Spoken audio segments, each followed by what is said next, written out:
Everybody, this is Dr. Carmen Bryan. Welcome back to my YouTube channel. This is Overcoming Narcissist Abuse. Thank you guys so much for joining me and finding something relevant that I have to say concerning your recovery or your discovery of a narcissist abuse. Today, I just want to come on really briefly. Today's Friday, so happy Friday to everyone, whatever day you get this video. And I just wanted to talk about the narcissistic echoes. And so when I talk about narcissistic echoes, now keep in mind that there are toxic relationships, there are domestic violent relationships. You know, that does not necessarily mean that the individual that you're involved with has narcissistic personality disorder. It just so happened that on this channel, that's what we talk about. We talk about the narcissist and the narcissistic behaviors. And so when we're talking about narcissistic echoes, keep in mind that a lot of you are living off of the echoes of what was planted in your mind, what was planted in your heart, what was planted in your soul, and a lot of you begin to water it, and it became your reality. When in actuality, the things that are coming out of your mouth are not even your words, that are not even your thoughts. You're cultivating is like sitting on an egg, like a little bird sitting on an egg. You have cultivated somebody else's words, and 9 times out of 10, we're talking about the narcissist. So, you know, when children are growing up, especially in narcissistic homes, you know, the parents, remember, they have no boundaries. They have no sense of, you know, they fight dirty. They say terrible things. Some of you grew up in households where your parents, one or the other, may or the caregiver, you know, whoever the caregiver was, used foul language. You know, they humiliated you, they degraded you, you know, dehumanized you, and they said things in order to get you to do something. You're stupid, you're dumb, you know, whatever. And so those seeds have already been planted in you, and so your self-esteem was developed, and your self-esteem happened to be low because you think that you're just not good enough. You think that you are unlovable. You think. And so you begin to cultivate, you know, whatever you're thinking in your mind, you begin to cultivate that, and it becomes your reality. And so having these seed planted, guess who waters these seeds? Every toxic relationship that you've ever been into, whether you were in a narcissistic relationship in the beginning or ended up in a narcissistic relationship, that narcissist, because we talked too much, and you given the information, the hurts, your pains, all your personal information to this narcissist, as this narcissist was love bombing you and gathering information about you. So you told the narcissist your weakness, he or she, your weaknesses or things that hurt you. And so you know that they fight dirty and they always want control. They want a reaction from you. And so when they argue or fight with you, they take those things that are very dear to your heart. Say, for example, those that have intellectual disabilities, physical disabilities, you know, low self-esteem, hurt that was inflicted when they were children, they'll bring that up in the midst of an argument to be right. You know, that's why your mother, your father said this, and they probably right, and you know you're slow and you can't read, or you know you're ugly, you were ugly duckling, you haven't grew into your looks yet, or you know, on and on and on and on, which just cultivates and confirms your negative thoughts about yourself in the first place. And so by the time you become an adult in this situation in which you're coming out of a narcissistic relationship, guess what's in your mind? Most people come into a therapy with me, and everything that they say is always negative about themselves, because that's how they see themselves. That were the words that were planted, the seeds that were planted in their minds and in their heart. And so the thing is I can't believe somebody would even pay me any attention, or I'm really not that smart, or I'm not very attractive at all, or you know, nobody wants me, or you know, I won't be able to do that. I'm not that smart to do that. I have intellectual delays, or you know, well, you know, one eye is bigger than the other, or no one will ever love me, or you know, no one has ever loved me, so why would anybody love me now? And even coming into a professional relationship with a therapist becomes very hard for them, because they feel like the therapist may be lying to them. Well, you're supposed to say that, but yet, you know, people on the outside can see the qualities and the value of that individual, but they can't see it because they're listening to the echoes of the past. Some of you still live off the echoes of the narcissist because the echoes continue.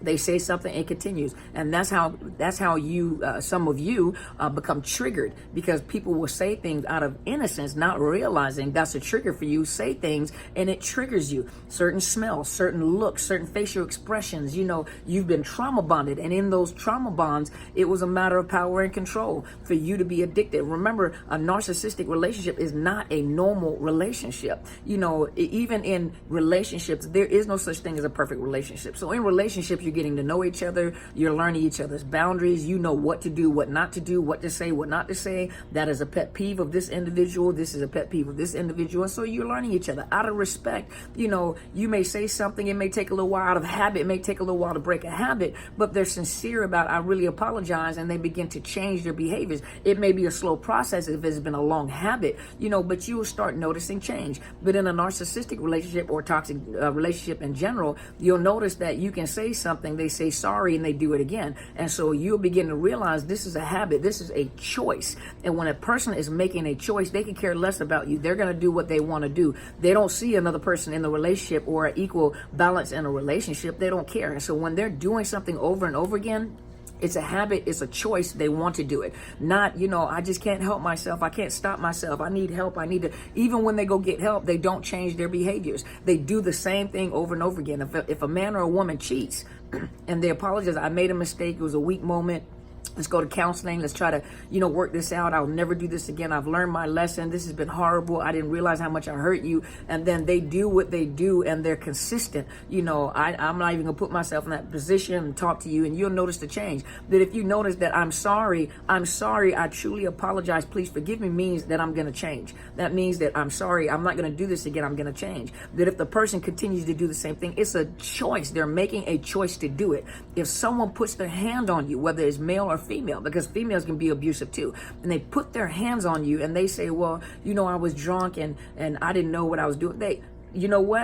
Alcohol is liquid courage. They do exactly what's in their heart. It's there. It just gave them the courage to do what they were doing and to say what they were going to say in the first place. And if they say things, I was angry, I didn't mean to say it. No, they meant to say what they said. They were angry and they got, they got that courage to say whatever they were thinking. It was in their mind. It was in their heart.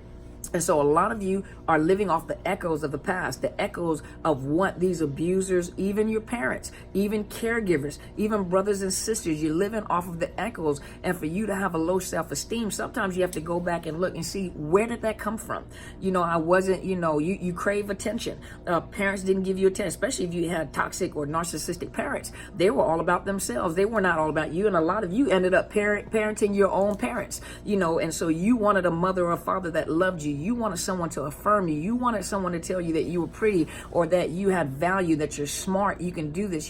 What child doesn't want that? So you grow up craving the attention, and that narcissist will tap right into that empty spot and give you exactly what you're looking for. Even though it's a pseudo love, it's not real. They're mirroring you in order to get what they want from you, but you crave it so much that you overlook the red flags. And then sometimes you even dismiss the behavior. Oh, well, when she gets mad or when he gets mad, that's just something, and we've just learned to live with. He apologizes. As long as he apologizes, as long as she apologizes, I know that they're sincere. Okay, how many times do they have to apologize about the same thing? Because if they keep apologizing about the same thing, that's not an accident. That's not a mistake. That is a choice. They're doing it on purpose. So like I said, the echoes in your mind, the things that you're repeating, where did that come from? Why do you think you're ugly? Why do you think you're unattractive? Why do you think you're dumb? Why do you think you're not smart enough to be able to do A, B, C, D, or whatever? Why do you think that you can't do what I do on? Some of you guys say, I can never do that. Excuse me, you guys. There we go. That I can never do that. Why not? Who told you that? Well, I'm not an articulate speaker. Well, as a professional, you see that I'll jack up a word in a heartbeat, so it doesn't matter. But I get the point. I convey the point, correct? So why can't you do it? You are there for somebody. I'm not for everyone. You're not for everyone. But those people that you're there for, why can't you talk to them? Even with the LGBT community, you're in the community, so you understand a lot of the mindset of the people within the community. Why can't you go and talk to them? Because it's happening in the LGBTQ community as well. What about the teenagers? What about our youth that have been through some or seen this in their homes, that don't have narcissistic personality disorder? Some of us can't reach teenagers because we're not on their level, or the millennials, but those teenagers or those millennials can reach out and they can touch and speak that language of the millennials or of the teenagers, so why can't, where are you getting this from? Where did this come from? You have to think for a minute. All the negative things that you say about yourself, I want you to go back and I want you to write it on a piece of paper, put a little equal sign or a little dash on it, and then tell me not tell me, but I want you to tell yourself, where does that come from? Where did that stem from? where was the seed planted to make me feel this way? And some of you like, everyone has always treated me this way. No, everyone has always cultivated that. But it's up to you to change the way that you think. I hate your hair. Okay, well, that's you. That's your opinion. I like it. So, or I don't like the clothes that you wear. They just don't fit you, but I like them. They make me feel good. I'm not dressing for you, you know, et cetera, et cetera, et cetera. And so you have to be the best you that you can be. You are your greatest investment.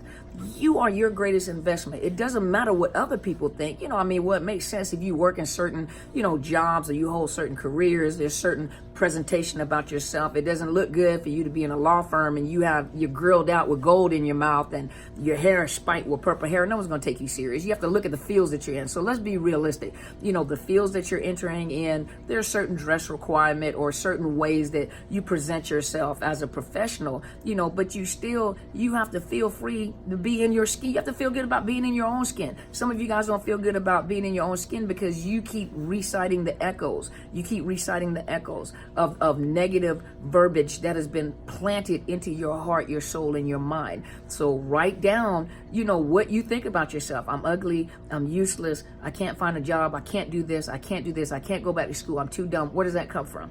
Where did that stem from? Go find the root and tell you, you know, and put it on a piece of paper. Keep a journal and put it on a piece of paper. Where did this come from? And then change that.